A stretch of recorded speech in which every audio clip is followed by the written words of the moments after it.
O ayan mga kabiyahera, may bago na naman tayong travel vlog. At nandito ako ngayon, nakikita nyo naman, halata naman 'di ba? Nasa Jollibee ako kasi nga ang aking pinsan, meron siyang pa-baby shower. Kailangan malaman kung babae o lalaki ba. At ayan, napili ako sa isang laro kasi dito may maraming mga laro na pinapagawa at ayan, nilagay pa ako sa best player. Ako daw yung best player sa team girl at sa kabila naman ay team boy. Kalaban namin team boy. Ayan na, dinedemonstrate sa amin kung paano kami maglalaro sa game na ito. Ayan na nga, naghihintay ako at tinitignan ko kung ano pinapagawa. At ayan yung mga pagkain naka-ready na. Syempre, nagugutom na rin ako niyan. Pero hintay-hintay lang kasi mamaya kakain na rin naman ako. Ayan na nga, naglalobo pa sila ng lobo kasi nga kailangan nga yun sa laro at ayan na nga yung demonstration. Hindi na pala yung demonstration, ayan na pala yung game. Ayan na nga. Diba, nauna pa ako kaso ayan, nauna ako kumuha ng lobo. Ayan na nga. Ay, hindi ko maputok. Ayan, kasi ang payat ko kasi hindi ko maputok eh. Ayan na, natalo kami, syempre, 'di ba? Sabi ng nagsasalita, hindi pa daw 'yun. Tapos, ayan na ulit talaga yung totoong game. 'Di ba? Ayan ang mga kasama ko. Dali, naku, baka manalo na naman yung team boys. Kailangan manalo yung team girl. Ayan na, kasi nandun ako. Kaya kailangan manalo yung team girl. Ayan na nga, ayan na ako. Syempre, nagmamadali talaga ako yun kahit naka-heels pa ako, 'di ba? Talon-talon pa ako. Ayan na nga. Ayan, 'di ba? Hindi na ako nahirapan sa pagputok ng lobo. At syempre, sino pa nanalo? Di team girl. Ayan na nga. Pagkatapos ay picturean na rin naman kasi nga ayan yung pinsan ko, yun nasa gitna, yun naka blue and pink. Ayan, pagkatapos syempre sabi ko nagugutom ako kaya ayan kumain na ako, 'di ba? Ayan, ang sarap ng kinakain ko kasi nga ayan ay spaghetti from Jollibee. Kasi ang gusto ko talaga sa Jollibee yung spaghetti talaga nila. Yan talaga yung masarap para sa akin. Tsaka yung pie nila. Syempre, hindi naman ako nag-sponsor ng Jollibee. Nagkataon lang talaga na nandito kami kumakain ngayon. At ayan yung tita ko, mahiyain yan. Ayaw niya nakikita siya sa camera.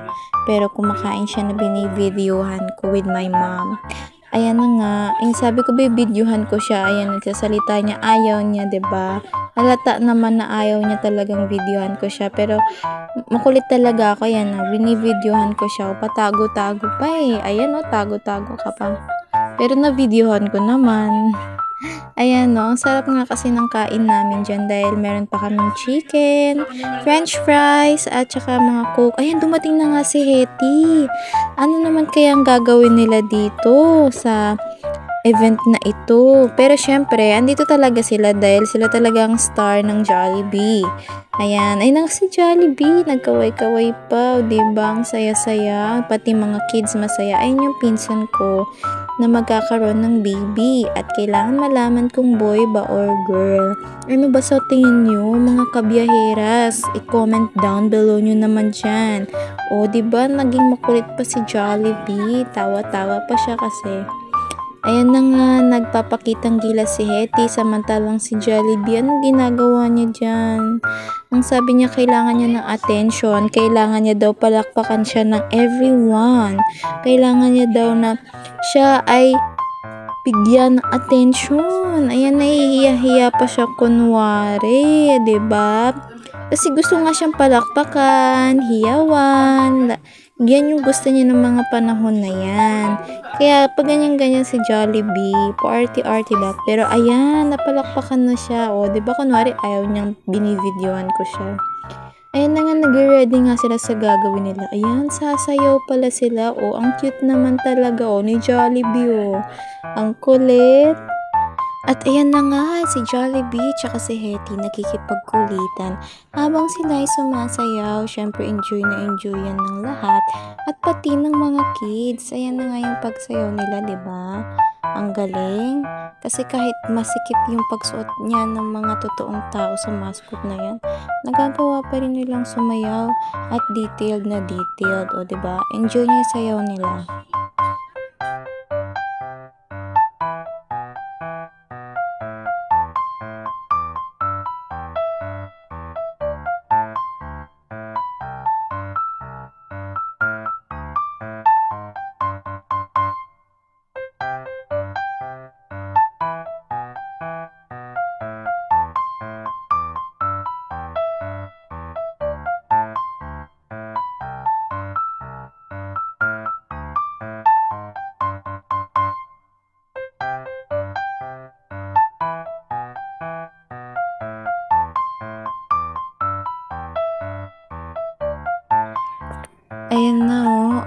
galing naman.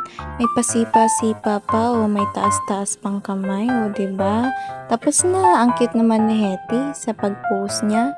Ayan, may gagawin sila, o naghahanda na talaga si Hetty, pati si Jollibee, oh. Ayan na nga, oh, ang gagawin nila, ano kaya ito?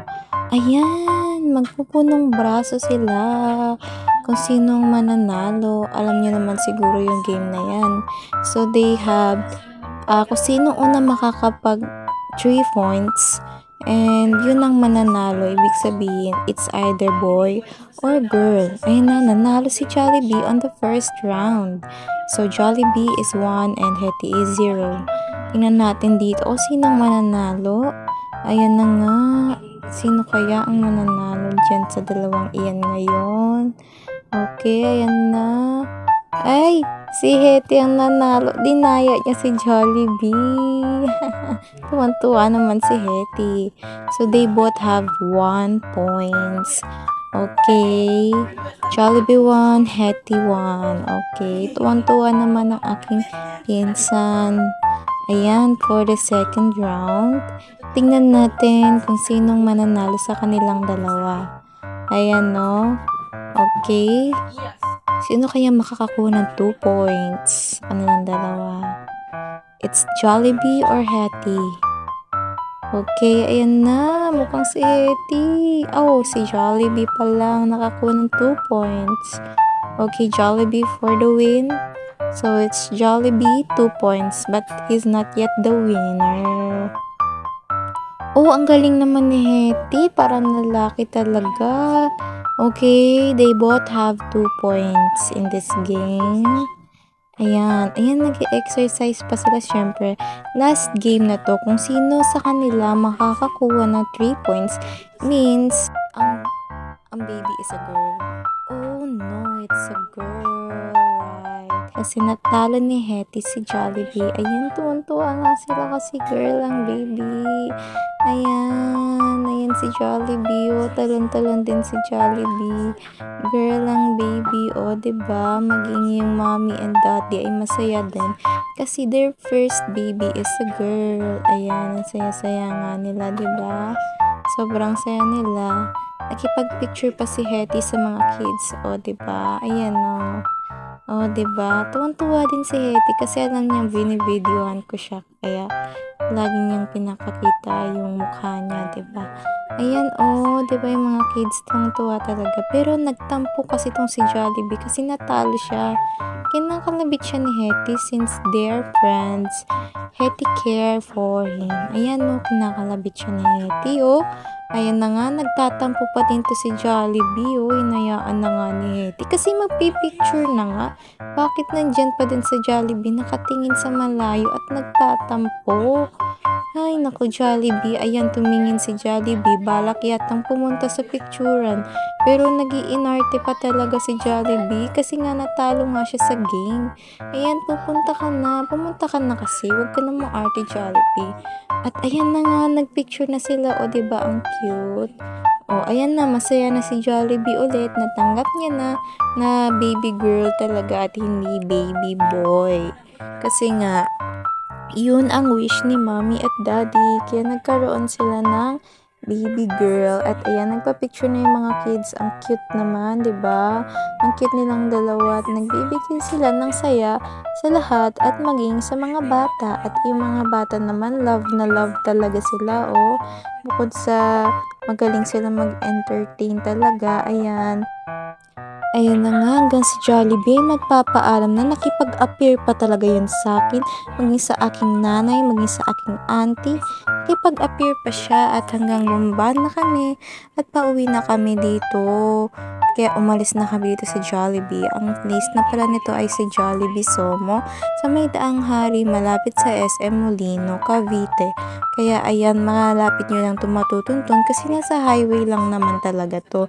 Ng mga panahon na yan ay talagang napakainit nga. Pero at least nga, nag-enjoy talaga kami sa party na yan dahil nalaman namin kung anong gender ng baby. So, pinili ko nga ay boy pero natalo nga ako that time kasi pinili. Ang baby gender pala is girls. So, this is for the vlog for today. So, see you for the next vlog. Bye-bye!